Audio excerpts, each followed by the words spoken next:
যেখানে কিড ছাড়া কেউ ঘুমাতে যায়, ধরাধরি ছাড়া পার্কে গিয়ে টিপাটিপি শরীরে প্রতিটি অঙ্গের পিক না দিলে ব্রেকআপ হয়ে যায়। বিয়ের আগে রুম ডেটে যেতে হয়। ভালোবাসা হচ্ছে পবিত্র। যেখানে কিড ছাড়া কেউ ঘুমাতে যায় না, সেখানে কিভাবে রিলেশন পবিত্র হয়।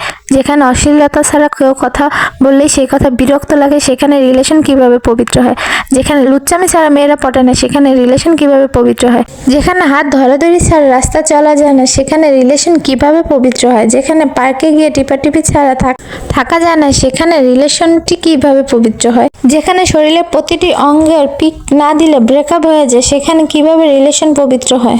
যেখানে বিয়ের আগে রুম ডেটে যেতে হয়, সেখানে রিলেশন কিভাবে পবিত্র হয়।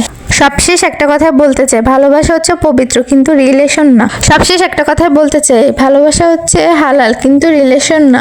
মনে ভয় রাখুন, কিভাবে হিসাব দেওয়া লাগবে, মরার পর কিভাবে দিবেন এই হিসাব। এই দুনিয়া আখিরাত না, এই দুনিয়া হচ্ছে এক বিন্দু পানির মত, আর আখিরাত হলো এক সাগর, যার শুরু আছে কিন্তু শেষ নেই।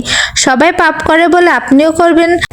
জান্নাতে সবাই যাবে না, ঠিক তেমনই জাহান্নামেও সবাই যাবে না। আপনি হিসাব কিভাবে দিবেন সেটা আপনিই খুঁজে বের করবেন।